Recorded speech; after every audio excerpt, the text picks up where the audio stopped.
Okay, this is problem 5 from chapter 9.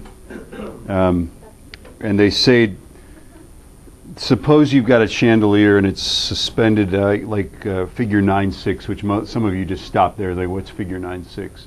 But some of you might have read the book, right, and know that you have to go back in the chapter sometimes, right? And so it's actually on page 244. And then they say that the upper one makes an angle of 45 degrees.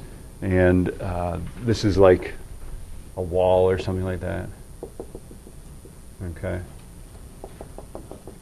I don't know why you'd suspend your chandelier that way, but for sure I've suspended lots of things this way.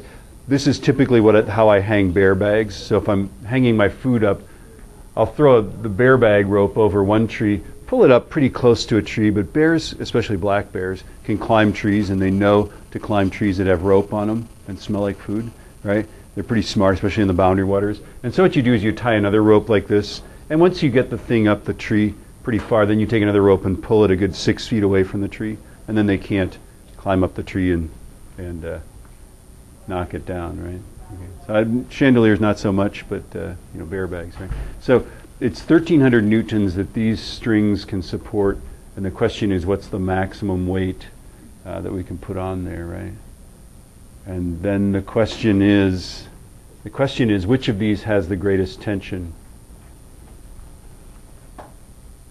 That's the first question. So which of those is going to break as you ratchet this up? What? F1. Yeah, F1 is, why is it F1? Because it just makes sense, right? Because it seems like it's more...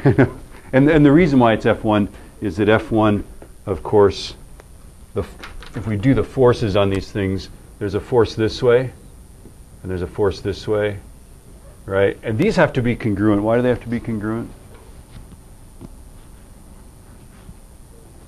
Think about it, because the only other force acting on this point right here is this guy here, right? Yeah? Isn't that right?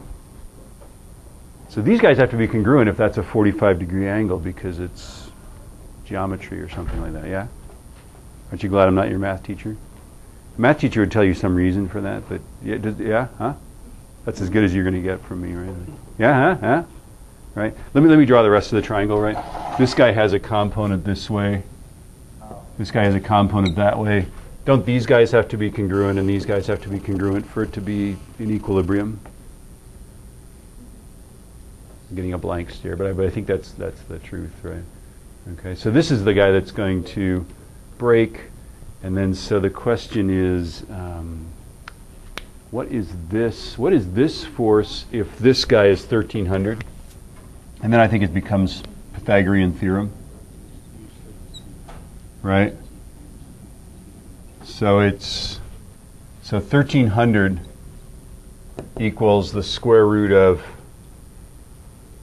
x squared plus x squared, right? If this is x, the unknown. There's probably some better way to do this, right? But isn't that right? It's got to be the hypotenuse of that, because they say make it 1,300.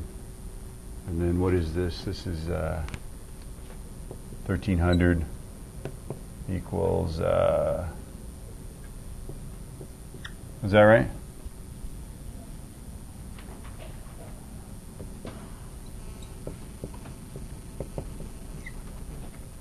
I think it's math.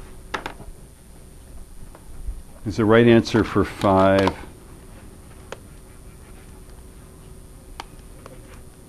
$1,300 divided by the square root of 2. Is it 919? Is that the right answer? Yep. Is that right? I'm not asking you if in your opinion it's the right answer. You've checked the answer because you couldn't get it right, and I'm asking you what that answer is. Yeah, that's the right answer.